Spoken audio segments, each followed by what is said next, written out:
শ্রোতা বন্ধুরা, আপনাদের স্বাগত জানাচ্ছি তথ্যতরী চ্যানেলটিতে। আজকের ভিডিওটিতে আমি বঙ্কিমচন্দ্র চট্টোপাধ্যায়ের দুর্গেশ নন্দিনী উপন্যাসের প্রথম খণ্ড থেকে কয়েকটি পরিচ্ছেদ পাঠ করব। বঙ্কিমচন্দ্র চট্টোপাধ্যায়ের দুর্গেশ নন্দিনী, প্রথম খণ্ড, প্রথম পরিচ্ছেদ, দেবমন্দির। 997 বঙ্গাব্দের নিধাক শেষে একদিন একজন অশ্বারোহী পুরুষ বিষ্ণুপুর হইতে মান্দারণের পথে একাকী গমন করিতেছিলেন। দিনমণি অস্তাচল গমনোদ্যোগী দেখিয়া অশ্বারোহী দ্রুতবেগে অশ্ব সঞ্চালন করিতে লাগিলেন, কেননা সম্মুখে প্রকাণ্ড প্রান্তর। কি জানি, যদি কালধর্মে প্রদোষকালে প্রবল ঝটিকা বৃষ্টি আরম্ভ হয়, তবে সেই প্রান্তরে নিরাশ্রয়ে যৎপরণাস্তি পীড়িত হইতে হইবে। প্রান্তর পার হইতে না হইতেই সূর্যাস্ত হইল। ক্রমে নৈশ গগন নীল নিরোদমালায় আবৃত হইতে লাগিল। নিশারম্ভেই এমন ঘোরতর অন্ধকার দিগন্ত সংস্থিত হইল যে অশ্বচালনা অতি কঠিন বোধ হইতে লাগিল। পান্থ কেবল বিদ্যুদীপ্তি প্রদর্শিত পথে কোনো মতে চলিতে লাগিলেন। অল্পকাল মধ্যে মহারবে নৈধাক ঝটিকা প্রধাবিত হইল এবং সঙ্গে সঙ্গে প্রবল বৃষ্টিধারা পড়িতে লাগিল। ঘুটকারুর ব্যক্তি গন্তব্যপথের আর কিছুমাত্র স্থিরতা পাইলেন না। অশ্ববল্গা শ্লথ করাতে অশ্ব যথেচ্ছ গমন করিতে লাগিল। এইরূপ কিয়দ্দূর গমন করিলে ঘুটকচরণে কোনো কঠিন দ্রব্য সংঘাতে ঘুটকের পদস্খলন হইল। ওই সময়ে একবার বিদ্যুৎ প্রকাশ হওয়াতে পথিক সম্মুখে প্রকাণ্ড ধবলাকার কোনো পদার্থ চকিত মাত্র দেখিতে পাইলেন। ওই ধবলাকার স্তূপ অট্টালিকা হইবে। এই বিবেচনায় অশ্বারোহী লাফ দিয়া ভূতলে অবতরণ করিলেন। অবতরণ মাত্র জানিতে পারিলেন যে প্রস্তর নির্মিত সুপানাবলীর সংস্রবে ঘুটকের চরণ স্খলিত হইয়াছিল। অতএব নিকটে আশ্রয়স্থান আছে জানিয়া অশ্বকে ছাড়িয়া দিলেন। নিজে অন্ধকারে সাবধানে সোপানমার্গে পদক্ষেপ করিতে লাগিলেন। অচিরাৎ তরিতালোকে জানিতে পারিলেন যে সম্মুখস্থ অট্টালিকা এক দেবমন্দির। কৌশলে মন্দিরের ক্ষুদ্র দ্বারে উপস্থিত হইয়া দেখিলেন যে দ্বার রুদ্ধ। হস্তমার্জনে জানিলেন দ্বার বহির্দিক হইতে রুদ্ধ হয় নাই। এই জনহীন প্রান্তরস্থিত মন্দিরে এমন সময়ে কে ভিতর হইতে অর্গল আবদ্ধ করিল? এই চিন্তায় পথিক কিঞ্চিৎ বিস্মিত ও কৌতূহলাবিষ্ট হইলেন। মস্তকোপরি প্রবল বেগে ধারাপাত হইতেছিল। সুতরাং যে কোনো ব্যক্তি, দেবালয় মধ্যবাসী হোক, পথিক দ্বারে ভূয় বলদর্পিত করাঘাত করিতে লাগিলেন। কেহই দ্বারোন্মোচন করিতে আসিল না। ইচ্ছা পদাঘাতে কবাট মুক্ত করেন। কিন্তু দেবালয়ের পাছে অমর্যাদা হয় এই আশঙ্কায় পথিক ততদূর করিলেন না। তথাপি তিনি কবাটে যে দারুণ করপ্রহার করিতেছিলেন, কাষ্ঠের কবাট তাহা অধিকক্ষণ সহিতে পারিল না। অল্পকালেই অর্গলচ্যুত হইল।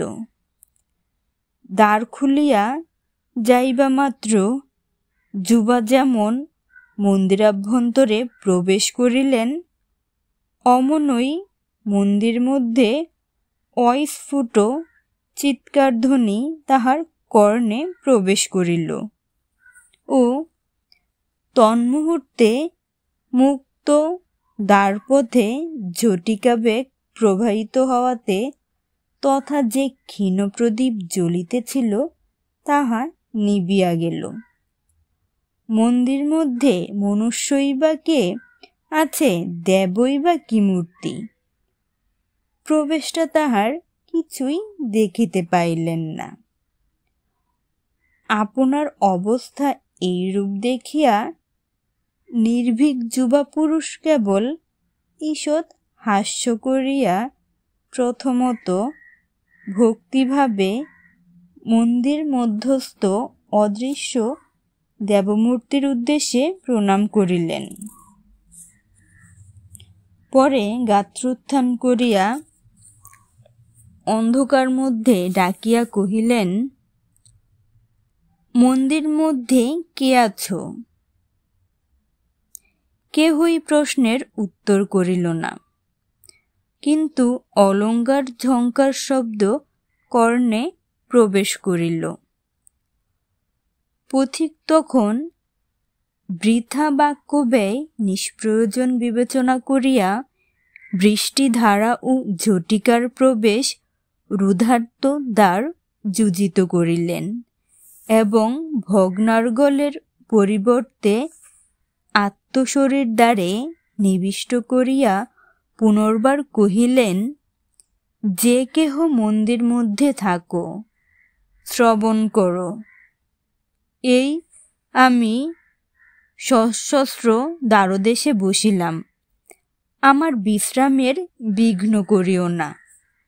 বিঘ্ন করিলে যদি পুরুষ হও তবে ফল ভোগ করিবে, আর যদি স্ত্রীলোক হও তবে নিশ্চিন্ত হইয়া নিদ্রা যাও। রাজপুত হস্তে অসিচম্য থাকিতে তোমাদিগের পদে কুশাঙ্কুরও বিধিবে না। আপনি কে? বামাসরে মন্দির মধ্য হইতে এই প্রশ্ন হইল। শুনিয়া সবিস্ময়ে পথিক উত্তর করিলেন, স্বরে বুঝিতেছি এ প্রশ্ন কোনো সুন্দরী করিলেন। আমার পরিচয়ে আপনার কি হইবে? মন্দির মধ্য হইতে উত্তর হইল, আমরা বড় ভীত হইয়াছি। যুবক তখন কহিলেন, আমি যেই হই, আমাদিগের আত্মপরিচয় আপনারা দিবার রীতি নাই, কিন্তু আমি উপস্থিত থাকিতে অবলা জাতির কোনো প্রকার বিঘ্নের আশঙ্কা নাই। রমণী উত্তর করিল, আপনার কথা শুনিয়া আমার সাহস হইল। এতক্ষণ আমরা ভয়ে মৃতপ্রায় ছিলাম, এখনো আমার সহচরী অর্ধমুৎসৃতা রহিয়াছেন। আমরা সায়াহ্নকালে এই শৈলেশ্বর শিব পূজার জন্য আসিয়াছিলাম। পরে ঝড় আসিলে আমাদিগের বাহক দাসদাসীগণ আমাদিগকে ফেলিয়া কোথায় গিয়াছে বলিতে পারি না। যুবক কহিলেন, চিন্তা করিবেন না, আপনারা বিশ্রাম করুন। কাল প্রাতে আমি আপনাদিগকে গৃহে রাখিয়া আসিব। রমণী কহিল, শৈলেশ্বর আপনার মঙ্গল করুক। অর্ধরাত্রে ঝটিকা বৃষ্টি নিবারণ হইলে যুবক কহিলেন, আপনারা এইখানে কিছুকাল কোনরূপে সাহসে ভর করিয়া থাকুন। আমি একটা প্রদীপ সংগ্রহের জন্য নিকটবর্তী গ্রামে যাই। এই কথা শুনিয়া যিনি কথা কহিতেছিলেন তিনি কহিলেন, মহাশয়, গ্রাম পর্যন্ত যাইতে হইবে না। এই মন্দিরের রক্ষক একজন ভৃত্য, অতি নিকটেই বসতি করে। জ্যোৎস্না প্রকাশ হইয়াছে, মন্দিরের বাহির হইতে তাহার কুটির দেখিতে পাইবেন। সে ব্যক্তি একাকী প্রান্তর মধ্যে বাস করিয়া থাকে, এজন্য সে গৃহে সর্বদা অগ্নি জ্বালিবার সামগ্রী রাখে। যুবকেই কথানুসারে মন্দিরের বাহিরে আসিয়া জ্যোৎস্নার আলোকে দেবালয় রক্ষকের গৃহ দেখিতে পাইলেন। গৃহদ্বারে গমন করিয়া তাহার নিদ্রাভঙ্গ করিলেন। মন্দির রক্ষক ভয় প্রযুক্ত দ্বারোদ্ঘাটন না করিয়া প্রথমে অন্তরাল হইতে কে আসিয়াছে দেখিতে লাগিল। বিশেষ পর্যবেক্ষণে পথিকের কোনো দস্যুলক্ষণ দৃষ্ট হইল না।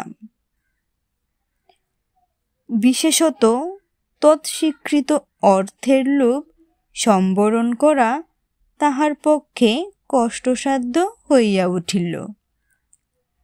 ৭-৫ ভাবিয়া মন্দির রক্ষক দ্বার খুলিয়া প্রদীপ জ্বালিয়া দিল। পান্থ প্রদীপ আনিয়া দেখিলেন মন্দির মধ্যে শ্বেতপ্রস্তর নির্মিত শিবমূর্তি স্থাপিত আছে। সেই মূর্তির পশ্চাৎভাগে ২ জন মাত্র কামিনী।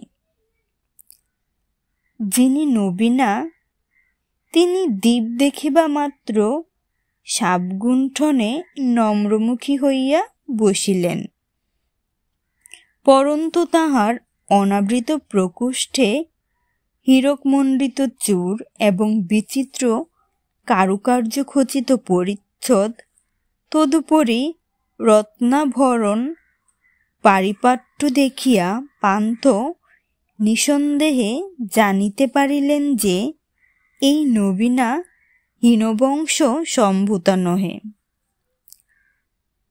দ্বিতীয়া রমণীর পরিচ্ছেদের অপেক্ষাকৃত হীনার্ঘতায় পথিক বিবেচনা করিলেন যে ইনি নবীনার সহচারিণী দাসী হইবেন, অথচ সচরাচর দাসীর অপেক্ষা সম্পন্না। বয়ক্রম ৩৫ বর্ষ বোধ হইল।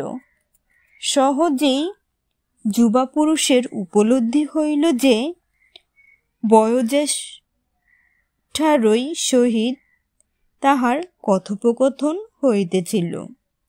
তিনি সবিস্ময়ে ইহাও পর্যবেক্ষণ করিলেন যে তদুভয় মধ্যে কাহারও পরিচ্ছদ এতদ্দেশীয় স্ত্রীলোকদিগের ন্যায় নহে, উভয়েই পশ্চিম দেশীয় অর্থাৎ হিন্দুস্থানী স্ত্রীলোকের বেশধারিণী। যুবক মন্দিরাভ্যন্তরে উপযুক্ত স্থানে প্রদীপ স্থাপন করিয়া রমণীদিগের সম্মুখে দাঁড়াইলেন। তখন তাহার শরীরোপরি দীপরশ্মিসমূহ প্রপতিত হইলে রমণীরা দেখিলেন যে পথিকের বয়ক্রম ৫৫ বৎসরের কিঞ্চিমাত্র অধিক হইবে। শরীর এতাদৃশ দীর্ঘ যে অন্যের তাদৃশ দৈর্ঘ্য অসৌষ্ঠবের কারণ হইত। কিন্তু যুবকের বক্ষবিশালতা এবং সর্বাঙ্গের প্রচুরায়ত গঠনগুণে সে দৈর্ঘ্য অলৌকিক শ্রীসম্পাদক হইয়াছে। প্রাবিড সম্ভূত নব দুর্বাদলতুল্য অথবা ততোধিক মনোজ্ঞকান্তি, বসন্তপ্রসূত নবপত্রাবলী তুল্য বর্ণপরি কবচাদি রাজপুত জাতির পরিচ্ছদ শোভা করিতেছিল। কোটিদেশে কোটিবন্ধে কুশমন্দ অসি, দীর্ঘ করে দীর্ঘ বর্ষা ছিল। মস্তকে উষ্ণীষ, তদুপরি একখণ্ড হীরক, কর্ণে মুক্তার সহিত কুণ্ডল, কণ্ঠে রত্নহার। পরস্পর সন্দর্শনে উভয় পক্ষই পরস্পরের পরিচয়ের জন্য বিশেষ ব্যগ্র হইলেন, কিন্তু কেহই প্রথম পরিচয় জিজ্ঞাসার অভদ্রতা স্বীকার করিতে সহসা ইচ্ছুক হইলেন না।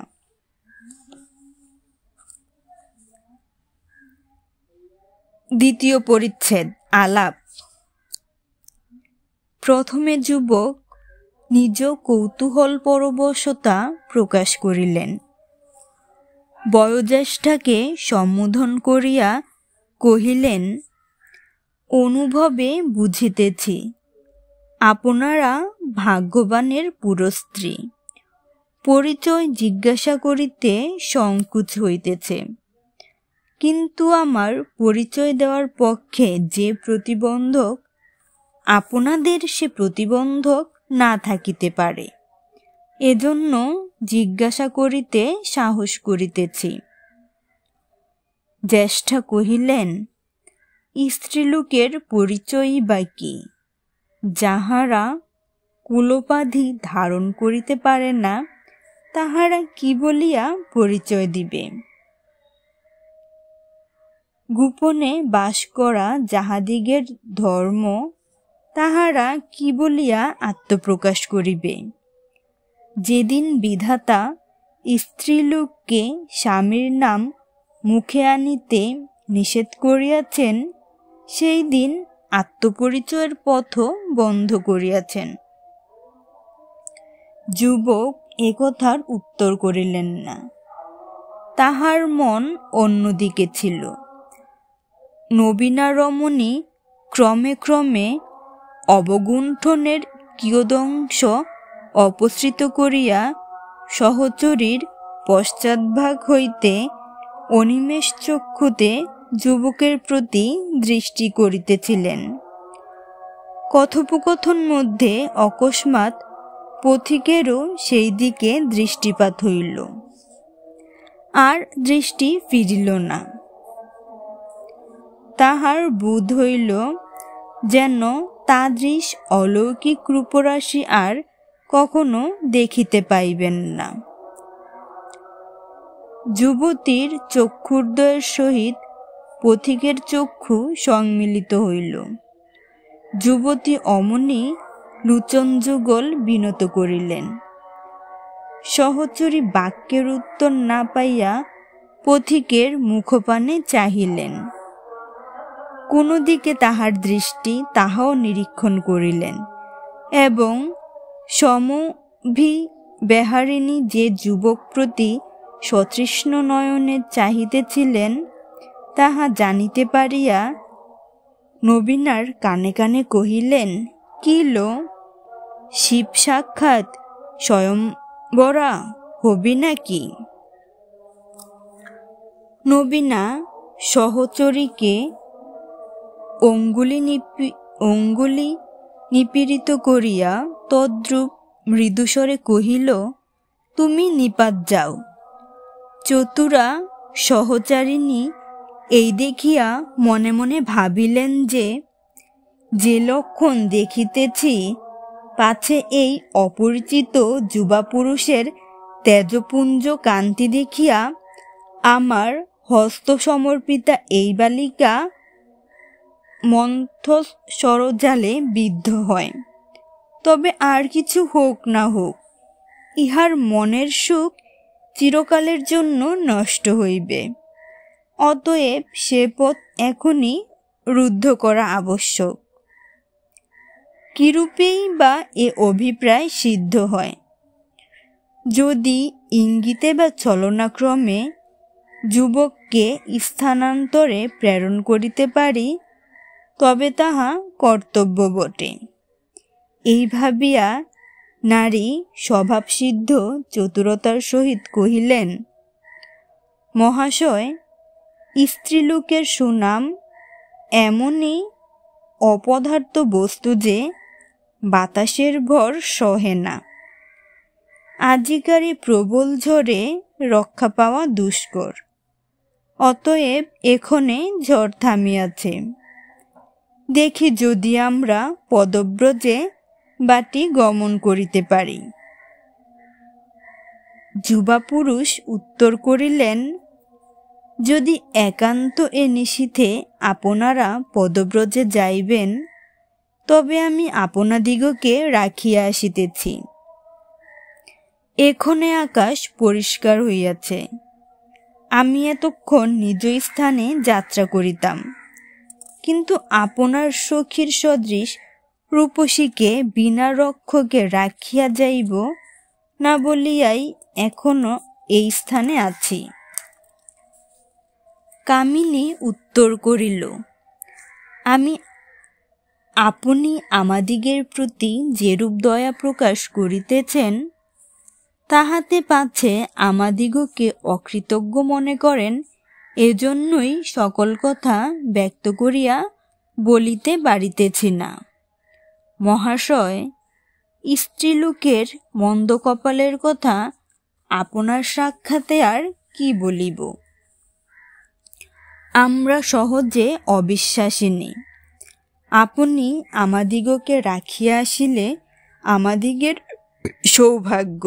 কিন্তু যখন আমার প্রভু এই কন্যার পিতা ইহাকে জিজ্ঞাসা করিবেন, তুমি এ রাত্রে কাহার সঙ্গে আসিয়াছ, তখন ইনি কি উত্তর করিবেন?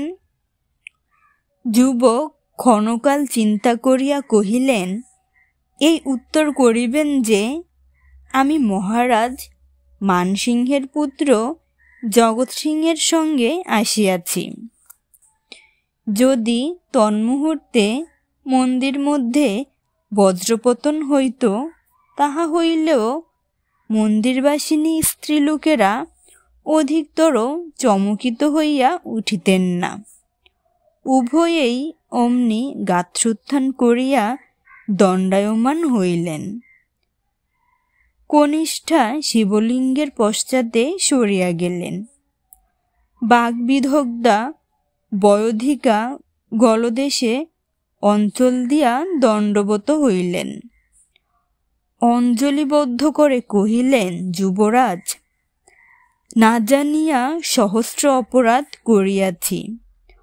অভূত স্ত্রীলোকদিগকে নিজ গুণে মার্জনা করিবেন।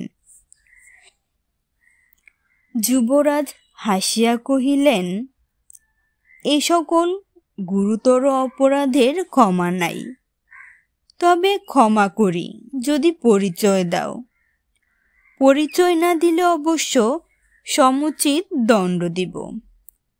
নরম কথায় রসিকার সকল সময়ই সাহস হয়। রমণী ঈষৎ হাসিয়া কহিল, কি দণ্ড? আজ্ঞা হোক, স্বীকৃত আছে। জগৎসিংহ হাসিয়া কহিলেন, সঙ্গে গিয়া তোমাদের বাটি রাখিয়া আসিব। সহচরী দেখিলেন বিষম সংকট। কোনো বিশেষ কারণে তিনি নবীনার পরিচয় দিল্লীশ্বরের সেনাপতির নিকট দিতে সম্মতা ছিলেন না। তিনি যে তাহাদিগকে সঙ্গে করিয়া রাখিয়া আসিবেন, ইহাতে আরও ক্ষতি। সে তো পরিচয়ের অধিক। অতএব সহচরী অধোবদনে রহিলেন। এমন সময়ে মন্দিরের অনতিদূরে বহুতর অশ্বের পদধ্বনি হইল। রাজপুত্র অতি ব্যস্ত হইয়া মন্দিরের বাহিরে যাইয়া দেখিলেন যে প্রায় 100 অশ্বারোহী সৈন্য যাইতেছে। তাহাদিগের পরিচ্ছদ দৃষ্টিমাত্র জানিতে পারিলেন যে তাহারা তাহারই রাজপুত সেনা। ইতিপূর্বে যুবরাজ যুদ্ধ সম্বন্ধীয় কার্য সম্পাদনে বিষ্ণুপুর অঞ্চলে যাইয়া ত্বরিত 100 অশ্বারোহী সেনা লইয়া পিতৃসম্মুখে যাইতেছিলেন। অপরাহ্নে সমভি বেহারিগণের অগ্রসর হইয়া আসিয়াছেন। পশ্চাৎ তাহারা এক পথে, তিনি অন্য পথে যাওয়াতে তিনি একাকী প্রান্তর মধ্যে ঝটিকা বৃষ্টিতে বিপদগ্রস্ত হইয়াছিলেন। এক্ষণে তাহাদিগকে পুনর্বার দেখিতে পাইলেন এবং সেনাগণ তাহাকে দেখিতে পাইয়াছে কিনা জানিবার জন্য কহিলেন, দিল্লীশ্বরের জয় হোক। এই কথা কহিবা মাত্র একজন অশ্বারোহী তাহার নিকট আসিল। যুবরাজ তাহাকে দেখিয়া কহিলেন, ধরমসিংহ, আমি ঝড় বৃষ্টির কারণে এখানে অপেক্ষা করিতেছিলাম। ধরমসিংহ নতভাবে প্রণাম করিয়া কহিল, আমরা যুবরাজের বহু অনুসন্ধান করিয়া এখানে আসিয়াছি। অশ্বকে এই বটবৃক্ষের নিকটে পাইয়া আনিয়াছি। জগৎসিংহ বলিলেন, অশ্ব লইয়া তুমি এইখানে অপেক্ষা করো, আর 2 জনকে নিকটস্থ কোনো গ্রাম হইতে শিবিকা ও তদুপযুক্ত বাহক আনিতে পাঠাও। অবশিষ্ট সেনাগণকে অগ্রসর হইতে বল। ধরমসিংহ এই আদেশ প্রাপ্ত হইয়া কিঞ্চিৎ বিস্মিত হইল,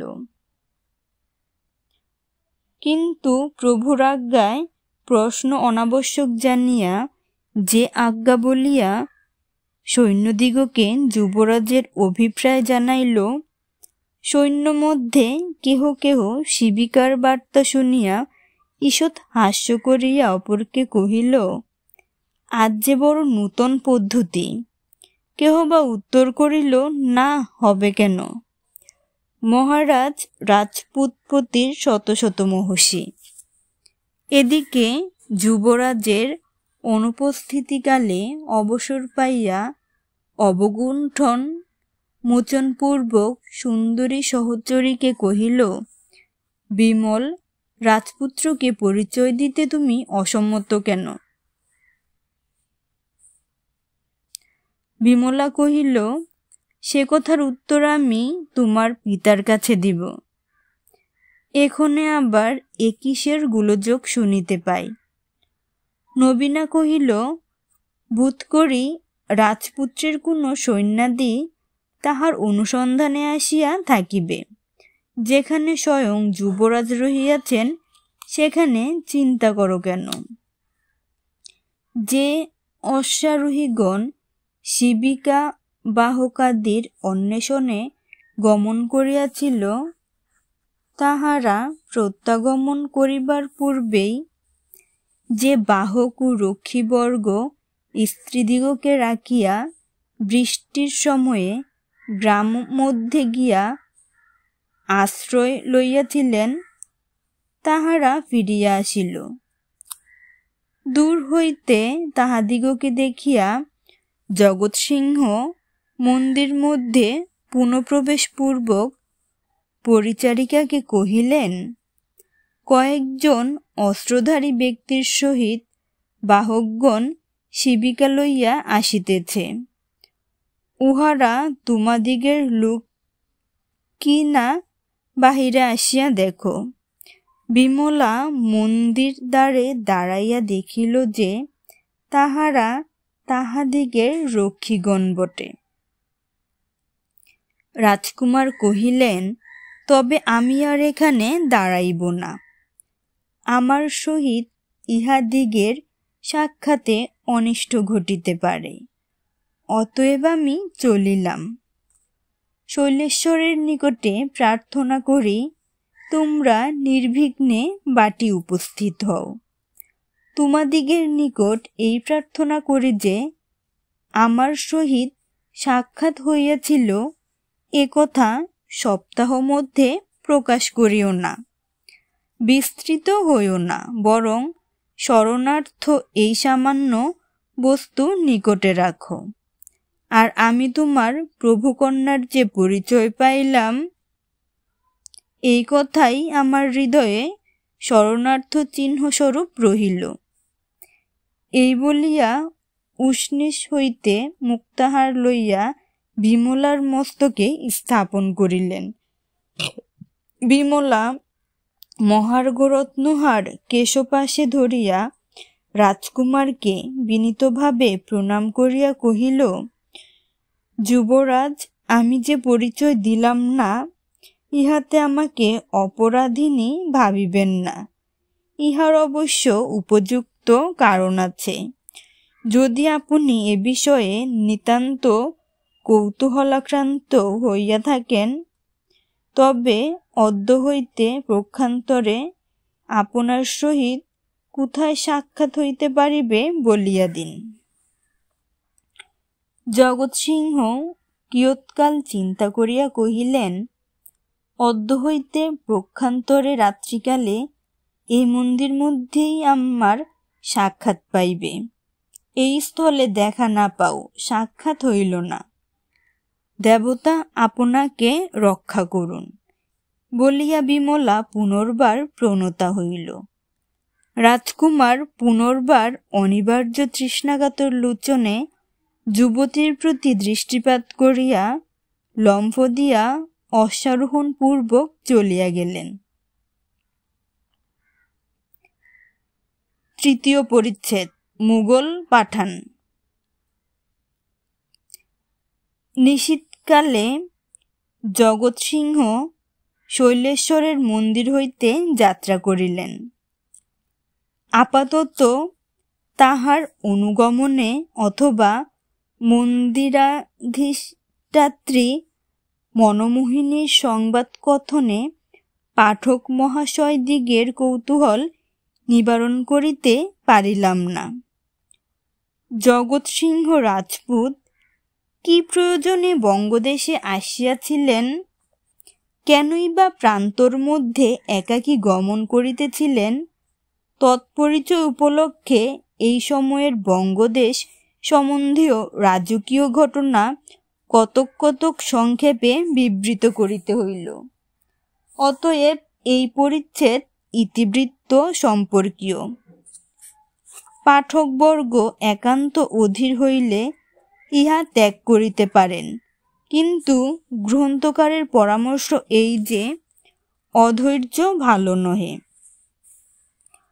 প্রথমে বঙ্গদেশে বখতিয়ার খলজি মোহাম্মদীয় জয়ধ্বজা সংস্থাপিত করিলে পর মুসলমানেরা অবাধে কয়েক শতাব্দী তদ্রাজ্য শাসন করিতে থাকেন।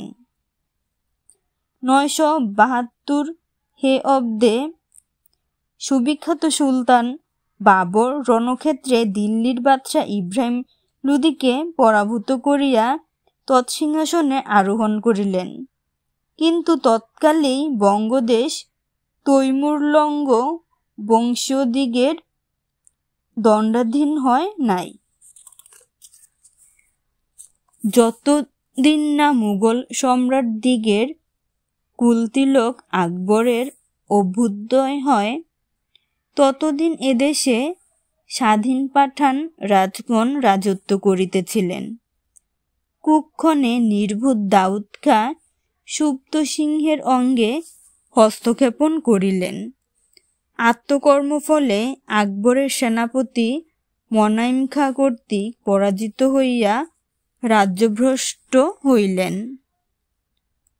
দাউদ 982 হে অব্দে সগণে উড়িষ্যায় পলায়ন করিলেন। বঙ্গরাজ্য মুঘল ভূপালের কর কবলিত হইল। পাঠানেরা উৎকলে সংস্থাপিত হইলে তথা হইতে তাহাদিগের উচ্ছেদ করা মুঘলদিগের কষ্টসাধ্য হইল। 986 অব্দে দিল্লীশ্বরের প্রতিনিধি খাঁ খাঁ পাঠানদিগকে দ্বিতীয়বার পরাজিত করিয়া উৎকল দেশ নিজ প্রভুর দণ্ডাধীন করিলেন। ইহার পর আরেক দারুণ উপদ্রব উপস্থিত হইয়াছিল। আকবর শাহ কর্তৃক বঙ্গদেশের রাজকর আদায়ের যে নূতন প্রণালী সংস্থাপিত হইল, তাহাতে জায়গিরদার প্রভৃতি ভূম্যধিকারীগণের গুরুতর অসন্তুষ্টি জন্মিল। তাহারা নিজ নিজ পূর্বাধিপত্য রক্ষার্থ খড়গহস্ত হইয়া উঠিলেন। অতি দুর্দম্য রাজবিদ্রোহ উপস্থিত হওয়াতে সময় পাইয়া উড়িষ্যার পাঠানেরা পুনর্বার মস্তক উন্নত করিল ও কতলুখা নামক এক পাঠানকে আধিপত্যে বরণ করিয়া পুনরূপী উড়িষ্যা সকরগ্রস্ত করিল। মেদিনীপুরও তাহাদের অধিকারভুক্ত হইল। কর্মঠ রাজপ্রতিনিধি খাঁ আজিম, তৎপরে শাহবাজ খাঁ কেহই শত্রুবিজিত দেশ পুনরুদ্ধার করিতে পারিলেন না। পরিশেষে এই আয়াসসাধ্য কার্যোদ্ধার জন্য একজন হিন্দু যোদ্ধা প্রেরিত হইলেন। মহামতি আকবর তাহার পূর্বগামী সম্রাট দিগের হইতে সর্বাগ্যে বিজ্ঞ ছিলেন। তাহার হৃদয়ে বিশেষ প্রতীতি জন্মিয়াছিল যে এতদ্দেশীয় রাজকার্য সম্পাদনে এতদ্দেশীয় লোকই বিশেষ পটু, বিদেশীয়েরা তাদৃশ নহে। আর যুদ্ধে বা রাজ্য শাসনে রাজপুতগণ দক্ষাগ্রগণ্য। অতএব তিনি সর্বদা এতদ্দেশীয়, বিশেষত রাজপুতগণকে গুরুতর রাজকার্যে নিযুক্ত করিতেন। আখ্যায়িকা বর্ণিতকালে যে সকল রাজপুত উচ্চ পদাভিষিক্ত ছিলেন, তন্মধ্যে মানসিংহ একজন প্রধান। তিনি স্বয়ং আকবরের পুত্র সেলিমের শ্যালক। আজিম খাঁ ও শাহবাজ খাঁ উৎকল জয়ে অক্ষম হইলে আকবর এই মহাত্মাকে বঙ্গ ও বেহারের শাসনকর্তা করিয়া পাঠাইলেন। 996 সালে মানসিংহ পাটনা নগরীতে উপনীত হইয়া প্রথমে অপরাপর উপদ্রবের শান্তি করিলেন। পরবৎসরে উৎকল বিজিগীষু হইয়া তদাভিমুখে যাত্রা করিলেন। মানসিংহ প্রথমে পাটনায় উপস্থিত হইলে পর নিজে তন্নগরীতে অবস্থিতি করিবার অভিপ্রায় করিয়া বঙ্গপ্রদেশ শাসন জন্য সৈয়দ খাঁকে নিজ প্রতিনিধি নিযুক্ত করিলেন। সৈয়দ খাঁ এই ভারপ্রাপ্ত হইয়া বঙ্গদেশের তৎকালীন রাজনীতি তণ্ডানগরে অবস্থিতি করিতেছিলেন। এক্ষণে রণাসায় যাত্রা করিয়া মানসিংহ প্রতিনিধিকে যুদ্ধে আহ্বান করিলেন। সৈয়দ খাঁকে লিখিলেন যে তিনি বর্ধমানে তাহার সহিত সসৈন্য মিলিত হইতে চাহেন। বর্ধমানে উপনীত হইয়া রাজা দেখিলেন যে সৈয়দ খাঁ আসেন নাই। কেবলমাত্র দূত দ্বারা এই সংবাদ পাঠাইয়াছেন যে সৈন্যাদি সংগ্রহ করিতে তাহার বিস্তর বিলম্ব সম্ভাবনা, এমনকি তাহার সৈন্যসজ্জা করিয়া যাইতে বর্ষাকাল উপস্থিত হইবে। অতএব রাজা মানসিংহ আপাতত বর্ষা শেষ পর্যন্ত শিবির সংস্থাপন করিয়া থাকিলে তিনি বর্ষা প্রভাতে সেনা সমভিব্যাহারে রাজসন্নিধানে উপস্থিত হইবেন। রাজা মানসিংহ অগত্যা তৎপরামর্শানুবর্তী হইয়া দ্বারকেশ্বর তীরে শিবির সংস্থাপিত করিলেন, তথায় সৈয়দ খাঁর প্রতীক্ষায় রহিলেন। তথায় অবস্থিতিকালে লোকমুখে রাজা সংবাদ পাইলেন যে কতলু খাঁ তাহার আলস্য দেখিয়া সাহসিক হইয়াছে। সেই সাহসে মান্দারণের অনতিদূর মধ্যে সসৈন্য আসিয়া দেশ লুঠ করিতেছে। রাজা উদ্বিগ্নচিত্ত হইয়া শত্রুবল কোথায়, কি অভিপ্রায়ে আসিয়াছে, কি করিতেছে, এই সকল সংবাদ নিশ্চয় জানিবার জন্য তাহার একজন প্রধান সৈন্যাধ্যক্ষকে প্রেরণ করা উচিত বিবেচনা করিলেন। মানসিংহের সহিত তাহার প্রিয়তম পুত্র জগৎসিংহ যুদ্ধে আসিয়াছিলেন। জগৎসিংহ এই দুঃসাহসিক কার্যের ভার হইতে সুৎসুক জানিয়া রাজা তাহাকেই শতেক অশ্বারোহী সেনা সমভিব্যাহারে শত্রু শিবিরোদ্দেশে প্রেরণ করিলেন। রাজকুমার কার্যসিদ্ধ করিয়া অচিরাৎ প্রত্যাবর্তন করিলেন। যৎকালে কার্য সমাধা করিয়া শিবিরে প্রত্যাগমন করিতেছিলেন, তখন প্রান্তর মধ্যে পাঠক মহাশয়ের সহিত তাহার পরিচয় হইয়াছে। চতুর্থ পরিচ্ছেদ। নবীন সেনাপতি।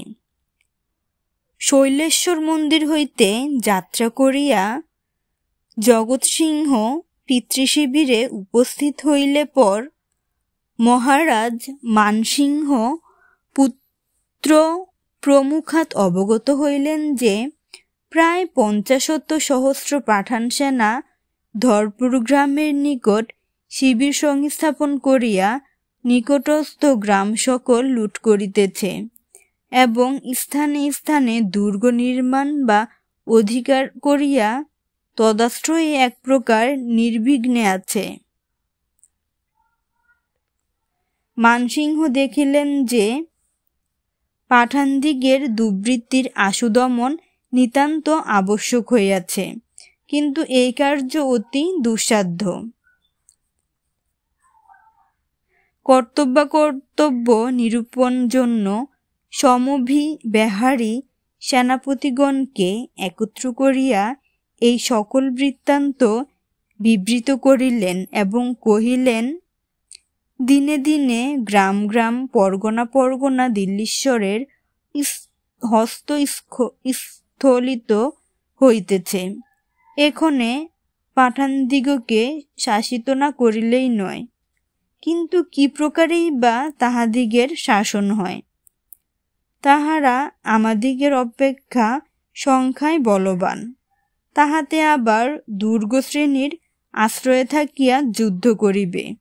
যুদ্ধে পরাজিত করিলেও তাহাদিগকে বিনষ্ট বা স্থানচ্যুত করিতে পারিব না। সহজেই দুর্গ মধ্যে নিরাপদ হইতে পারিবে। কিন্তু সকলে বিবেচনা করিয়া দেখো, যদি রণে আমাদিগকে বিজিত হইতে হয়, তবে শত্রুর অধিকার মধ্যে নিরাশ্রয়ে একেবারে বিনষ্ট হইতে হইবে। এরূপ অন্যায় সাহসে ভর করিয়া দিল্লীশ্বরের এত অধিক সেনানাশের সম্ভাবনা জন্মান এবং উড়িষ্যা জয়ের আশা একেবারে লুপ করা আমার বিবেচনায় অনুচিত হইতেছে।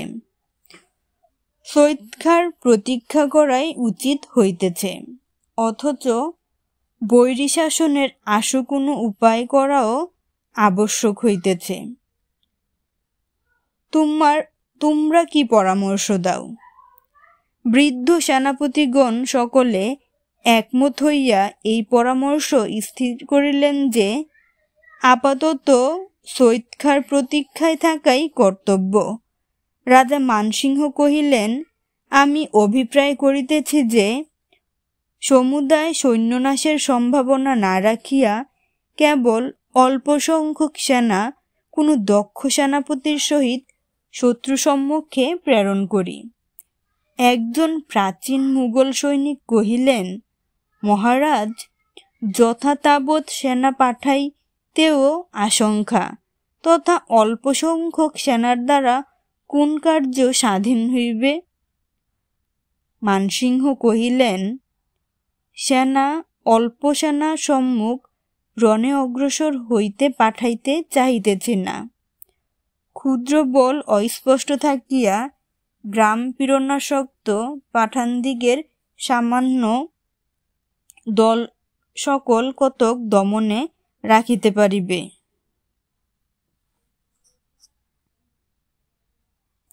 তখন মুঘল কহিল,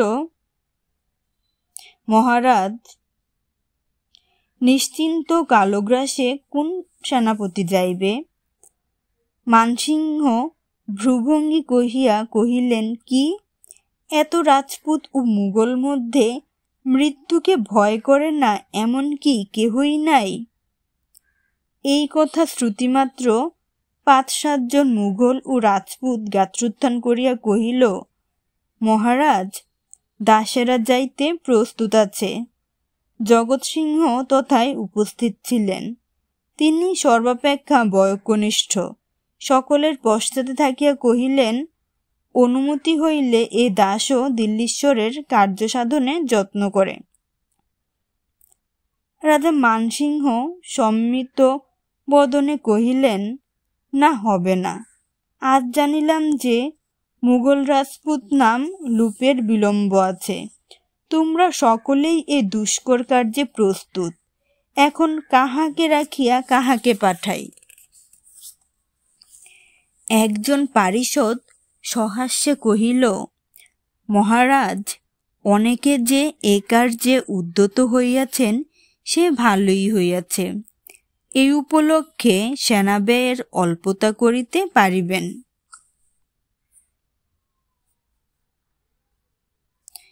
যিনি সর্বাপেক্ষা ক্ষুদ্র সেনা লইয়া যাইতে স্বীকৃতি হয়েন, তাহাকেই রাজকার্য সাধনের ভার দিউন। রাজা কহিলেন, এ উত্তম পরামর্শ। পরে প্রথম উদ্যমকারীকে জিজ্ঞাসা করিলেন, তুমি কত সংখ্যক সেনা লইয়া যাইতে ইচ্ছা করো? সেনাপতি কহিলেন, ১৫ সহস্র পদাতি বলে রাজকার্য উদ্ধার করিব। রাজা কহিলেন, এ শিবির হইতে ১৫ সহস্র ভগ্ন করিলে অধিক থাকে না। কোন বীর ১০ সহস্র লইয়া যুদ্ধে যাত্রা করিতে চাহে। সেনাপতিগণ নীরব হইয়া রহিলেন। পরিশেষে রাজার প্রিয়পাত্র যশবন্ত সিংহ নামক রাজপুত যোদ্ধা রাজাদেশ পালন করিতে অনুমতি প্রার্থিত হইলেন। রাজা হৃষ্টচিত্তে সকলের প্রতি দৃষ্টিপাত করিতে লাগিলেন।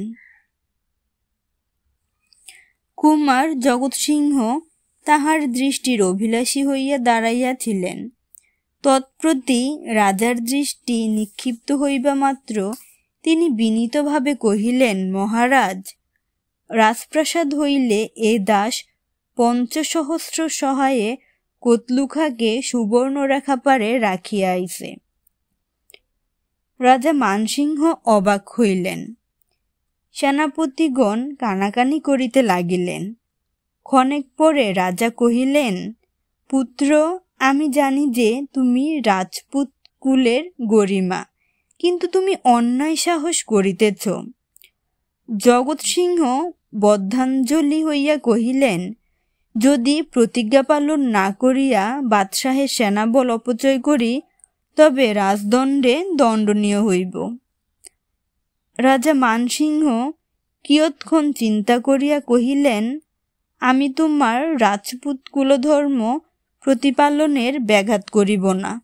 তুমিই এ কার্যে যাত্রা করো। এই বলিয়া রাজকুমারকে বাষ্পা কুললোচনে গাঢ় আলিঙ্গন করিয়া বিদায় করিলেন। সেনাপতিগণ স্ব শিবিরে গেলেন। পঞ্চম পরিচ্ছেদ। গড় মান্দারণ। যে পথে বিষ্ণুপুর প্রদেশ হইতে জগৎ সিংহ জাহানাবাদে প্রত্যাগমন করিয়াছিলেন, সেই পথের চিহ্ন অদ্যাপি বর্তমান আছে। তাহার কিঞ্চিত দক্ষিণে মান্দারণ গ্রাম। মান্দারণ এখনে ক্ষুদ্র গ্রাম, কিন্তু তৎকালে ইহা সৌষ্ঠবশালী নগর ছিল।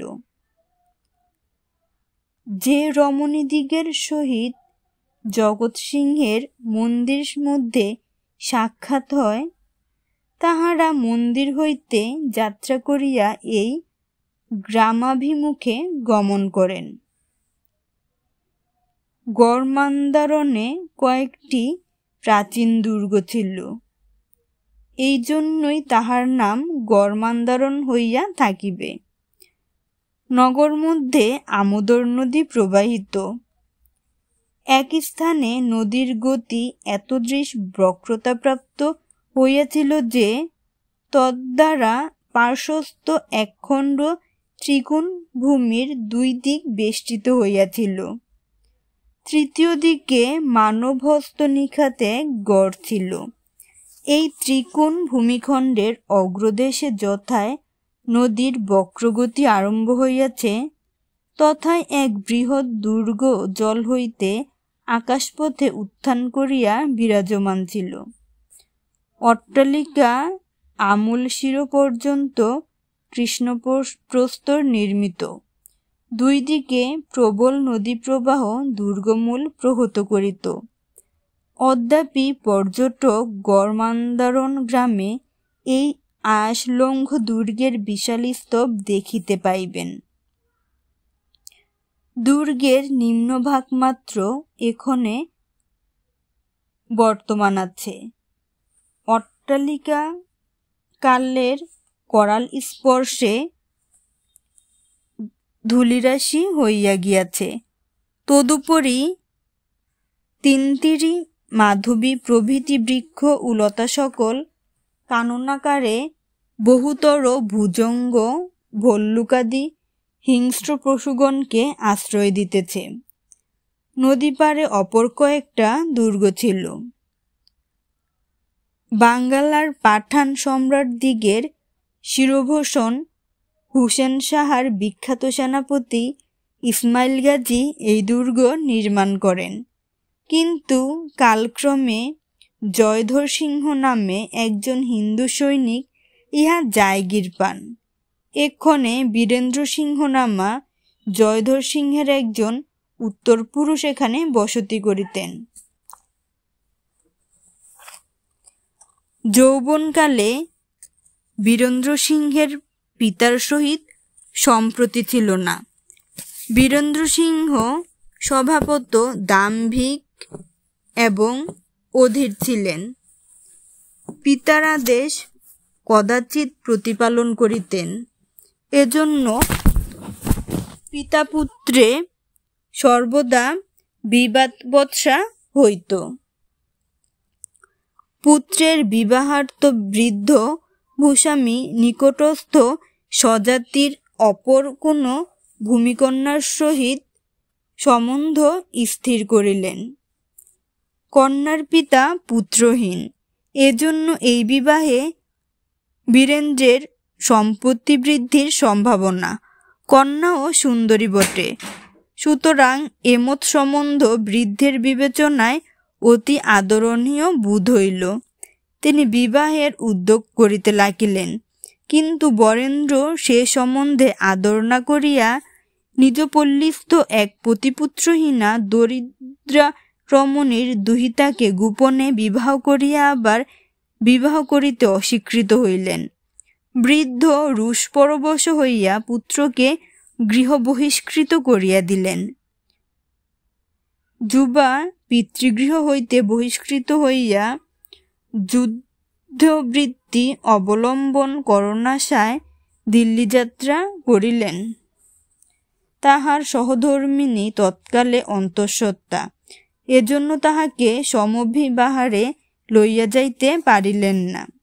তিনি মাতৃকুটিরে রহিলেন। এদিকে পুত্র দেশান্তর হইলে পর বৃদ্ধ ভূস্বামীর অন্তঃকরণে পুত্রবিচ্ছেদে মনপীড়ার সঞ্চার হইতে লাগিল। গতানুসূচনার পরবশ হইয়া পুত্রের সংবাদ আনয়নে যত্নবান হইলেন, কিন্তু যত্নে কৃতকার্য হইতে পারিলেন না। পুত্রকে পুনরায়ণ করিতে না পারিয়া তৎপরিবর্তে পুত্রবধূকে দরিদ্রার গৃহ হইতে সাদরে নিজালয়ে আনিলেন।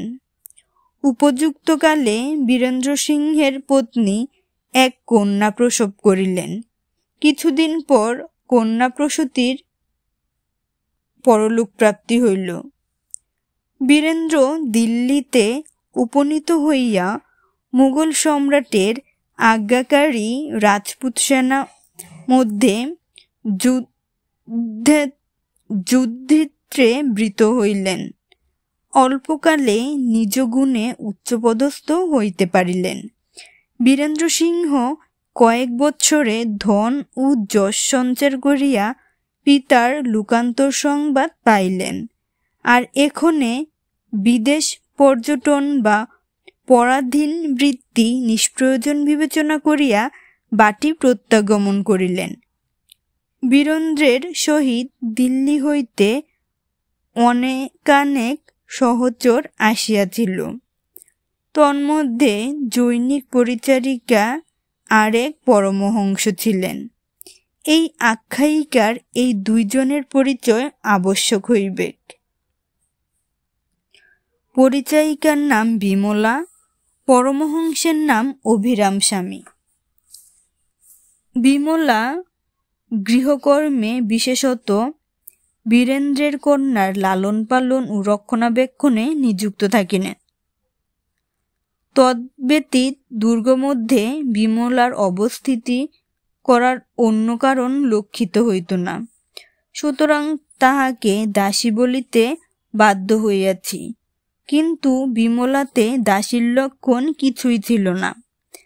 গৃহিণী যাদৃশী মান্না, বিমলা প্রৌরগণের নিকটে প্রায় তাদৃশী মান্না ছিলেন। পৌরজন সকলেই তাহার বাধ্য ছিল। মুখশ্রী দেখিলে বোধ হইত যে বিমলা যৌবনে পরমা সুন্দরী ছিলেন। প্রভাতে চন্দ্রাস্তের ন্যায় সেরূপের প্রতিভা এ বয়সেও ছিল। গজপতি বিদ্যাদিগজ নামে অভিরাম স্বামীর একজন শিষ্য ছিলেন। তাহার অলঙ্কার শাস্ত্রে যত ব্যুৎপত্তি থাকুক না থাকুক, রসিকতা প্রকাশ করার তৃষ্ণাটা বড় প্রবল ছিল। তিনি বিমলাকে দেখিয়া বলিতেন, দায় যেন ভাণ্ডস্থ ঘৃত, মদনাগুণ যত শীতল হইতেছে, দেহখানি ততই জমাট বাঁধিতেছে। এইখানে বলা উচিত যে দিন গজপতি বিদ্যাদিগজ এইরূপ রসিকতা করিয়া ফেলিলেন, সেই দিন অবধি বিমলা তাহার নাম রাখিলেন রসিকরাজ রসোপাধ্যায়। আকার ইঙ্গিত ব্যতীত বিমলার সভ্যতা ও বাগ্বৈদগ্ধ্য এমন প্রসিদ্ধ ছিল যে তাহা সামান্যা পরিচারিকার সম্ভবে না। অনেকে এরূপ বলিতেন যে বিমলা বহুকাল মুঘল সম্রাটের পুরবাসিনী ছিলেন। একথা সত্য কি মিথ্যা তাহা বিমলাই জানিতেন, কিন্তু কখনো সে বিষয়ের কোনো প্রসঙ্গ করিতেন না। বিমলা বিধবা কি সধবা কে জানে।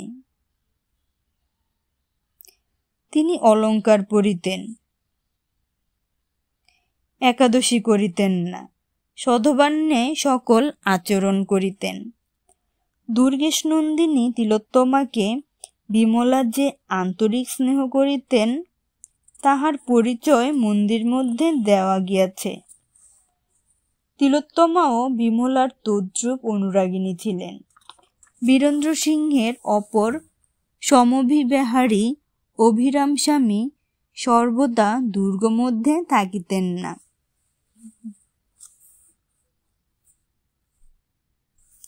মধ্যে মধ্যে দেশ পর্যটনে গমন করিতেন। 2-1 মাস গড়মান্দারণে 2-1 মাস বিদেশ পরিভ্রমণে যাপন করিতেন। পুরবাসী ও অপরাপর লোকের এইরূপ প্রতীতি ছিল যে অভিরাম স্বামী বীরেন্দ্র সিংহের দীক্ষাগুরু। বীরেন্দ্র সিংহ তাহাকে যেরূপ সম্মান এবং আদর করিতেন তাহাতে সেইরূপই সম্ভাবনা। এমনকি সাংসারিক যাবতীয় কার্য অভিরাম স্বামীর পরামর্শ ব্যতীত করিতেন না ও গুরুদত্ত পরামর্শ প্রায় সতত সফল হইত। বস্তুত অভিরাম স্বামী বহুদর্শী ও তীক্ষ্ণ বুদ্ধি সম্পন্না ছিলেন। আরও নিজ ব্রতধর্মে সাংসারিক অধিকাংশ বিষয়ে রিপু সংযত করা অভ্যাস করিয়াছিলেন। প্রয়োজন মতে রাগ ক্ষোভাদি দমন করিয়া স্থির চিত্তে বিষয়ালোচনা করিতে পারিতেন। সেই স্থলে যে অধিক দাম্ভিক বীরেন্দ্র সিংহের অভিসন্ধি অপেক্ষা তাহার পরামর্শ ফলপ্রদ হইবে আশ্চর্য কি। বিমলা ও অভিরাম স্বামী ভিন্ন আসমানি নাম্নী একজন দাসী বীরেন্দ্র সিংহের সঙ্গে আসিয়াছিল। 6ষ্ঠ পরিচ্ছেদ। অভিরাম স্বামীর মন্ত্রণা। তিলোত্তমা ও বিমলা শৈলেশ্বরের মন্দির হইতে নির্বিঘ্নে দুর্গে প্রত্যাগমন করিলেন। প্রত্যাগমনের 3-4 দিবস পরে বীরেন্দ্র সিংহ নিজ দেওয়ানখানায় মসনদে বসিয়া আছেন। এমন সময় অভিরাম স্বামী তথায় উপস্থিত হইলেন। বীরেন্দ্র সিংহ গাত্রোত্থানপূর্বক দণ্ডবত হইলেন। অভিরাম স্বামী বীরেন্দ্রের হস্তদত্ত কুশাসনোপরি উপবিষ্ট হইলেন। অনুমতিক্রমে বীরেন্দ্র পুনরুপবেশন করিলেন। অভিরাম স্বামী কহিলেন, বীরেন্দ্র, অদ্য তোমার সহিত কোনো বিশেষ কথা আছে। বীরেন্দ্র সিংহ কহিলেন, আজ্ঞা করুন। অভিরাম স্বামী কহিলেন, এক্ষণে মুঘল পাঠানের তুমুল সংগ্রাম উপস্থিত। বীরেন্দ্র সিংহ, হ্যাঁ, কোনো বিশেষ গুরুতর ঘটনা উপস্থিত হওয়াই সম্ভব। অভিরাম স্বামী, সম্ভব এক্ষণে কি কর্তব্য স্থির করিয়াছ? বীরেন্দ্র সদর্পে উত্তর করিলেন, শত্রু উপস্থিত হইলে বাহুবলে পরাঙ্মুখ করিব। পরমহংস অধিকতর মৃদুভাবে কহিলেন, বীরেন্দ্র, এ তোমার তুল্য বীরের উপযুক্ত প্রত্যুত্তর। কিন্তু কথা এই যে কেবল বীরত্বে জয়লাভ নাই, যথারীতি সন্ধিবিগ্রহ করিলেই জয়লাভ। তুমি নিজে বীরাগ্রগণ্য, কিন্তু তোমার সেনা সহস্রাধিক নহে। কোন যোদ্ধা সহস্রেক সেনা লইয়া শতগুণ সেনা বিমুখ করিতে পারে। মুঘল পাঠান উভয় পক্ষই সেনা বলে তোমার অপেক্ষা শতগুণে বলবান। এক পক্ষের সাহায্য ব্যতীত অপর পক্ষের হস্ত হইতে উদ্ধার পাইতে পারিবে না। এ কথায় রুষ্ট হইও না, স্থির চিত্তে বিবেচনা করো। আরও কথা এই যে দুই পক্ষেরই সহিত শত্রুভাবে প্রয়োজন কি? শত্রু তো মন্দ, 2 শত্রুর অপেক্ষা 1 শত্রু ভালো না? অতএব আমার বিবেচনায় পক্ষাবলম্বন করাই উচিত। বীরেন্দ্র বহুক্ষণ নিস্তব্ধ থাকিয়া কহিলেন, কোন পক্ষ অবলম্বন করিতে অনুমতি করেন? অভিরাম স্বামী উত্তর করিলেন, যত ধর্মস্থ জয়।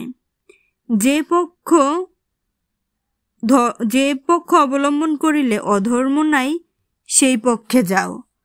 রাজবিদ্রোহিতা মহাপাপ, রাজপক্ষ অবলম্বন করো।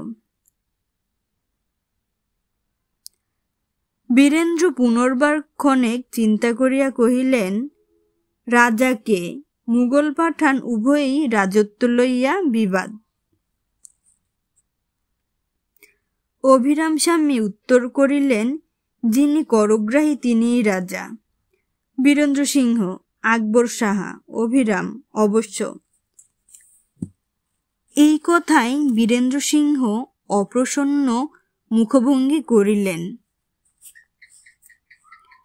ক্রমে চক্ষু আরক্তবর্ণ হইল। অভিরাম স্বামী আকার ইঙ্গিত দেখিয়া কহিলেন, বীরেন্দ্র, ক্রোধ সংবরণ করো।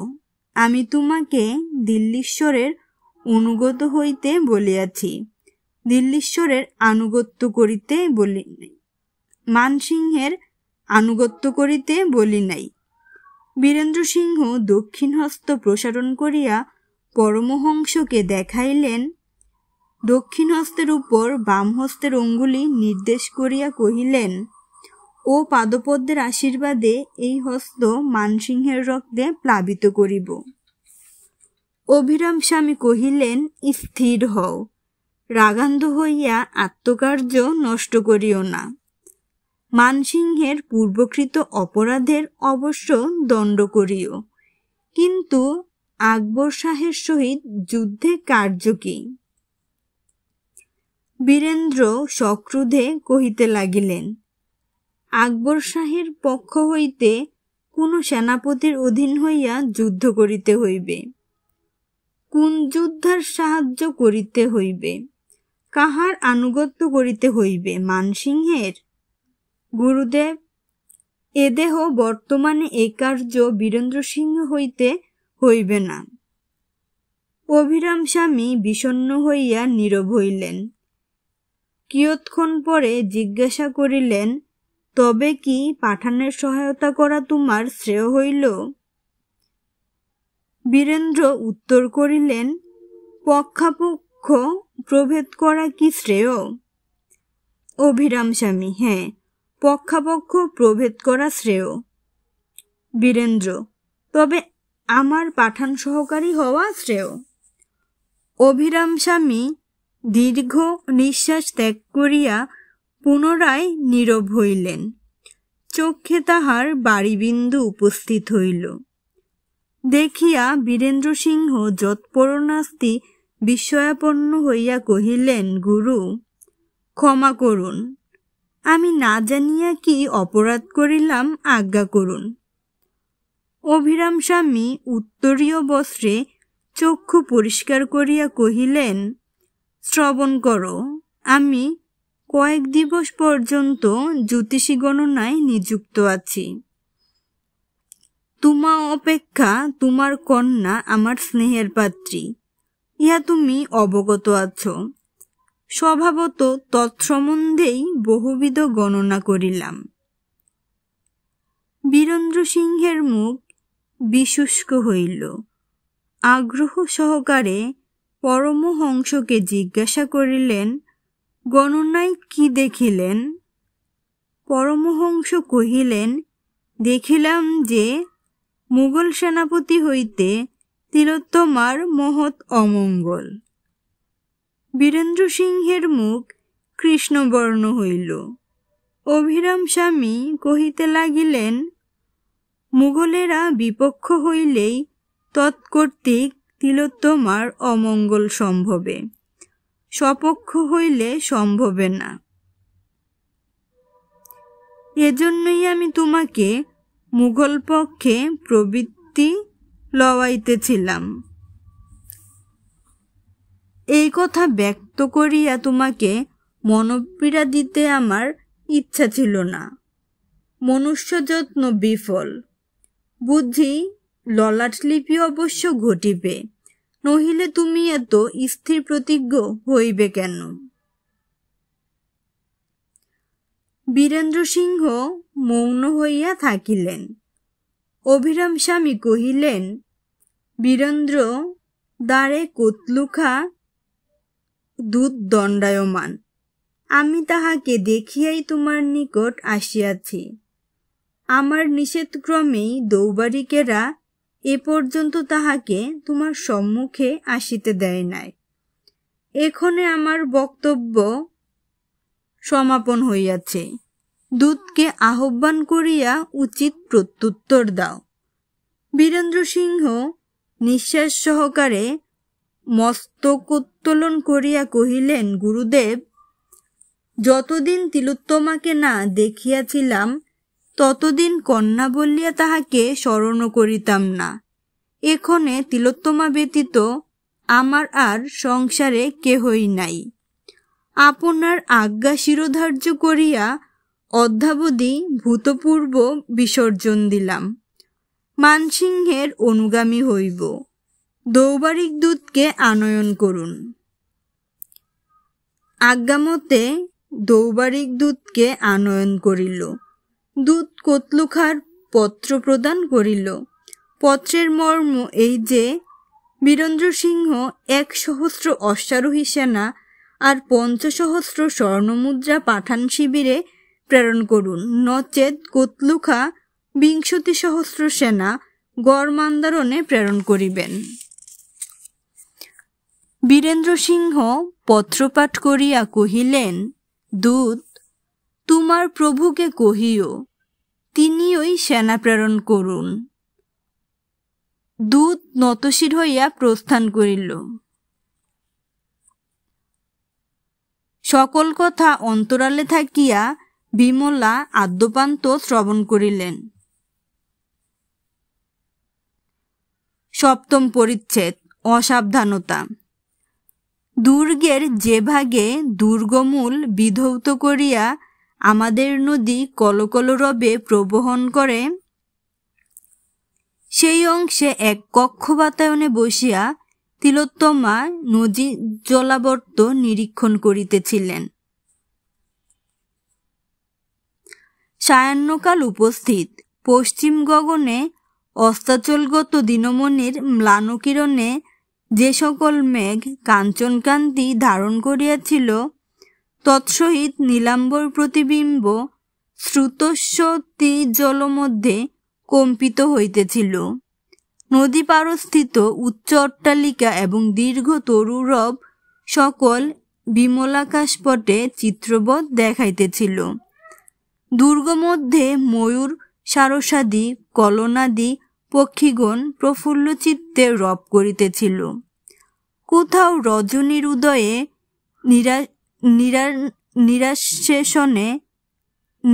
নিরাম্বশেষণে ব্যস্ত বিহঙ্গম নীলাম্বর তলে বিনা শব্দে উড়িতেছিল। আম্রকানন দুলাইয়া আমোদর স্পর্শ শীতল নৈধাক বায়ু তিলোত্তমার অলোক কুন্তল অথবা অংশারুর চারুবাস কম্পিত করিতেছিল। তিলোত্তমা সুন্দরী। পাঠক, কখন কিশোর বয়সে কোনো স্থিরা ধীরা কোমল প্রকৃতি কিশোরীর নবসঞ্চারিত লাবণ্য প্রেমচক্ষুতে দেখিয়াছেন? একবার মাত্র দেখিয়া চিরজীবন মধ্যে যাহার মাধুর্য বিস্মৃত হইতে পারেন নাই, কৈশোরে যৌবনে প্রগলভ বয়সে কার্যে বিশ্রামে জাগ্রতে নিদ্রায় পুনঃ পুনঃ যে মনোমোহিনী মূর্তি স্মরণপথে স্বপ্নবোধ যাতায়াত করে, অথচ তৎসম্বন্ধে কখনো চিত্তমালিন্যজনক লালসা জন্মায় না, এমন তরুণী দেখিয়াছেন? যদি দেখিয়া থাকেন, তবেই তিলোত্তমার অবয়ব মনোমধ্যে স্বরূপ অনুভব করিতে পারিবেন।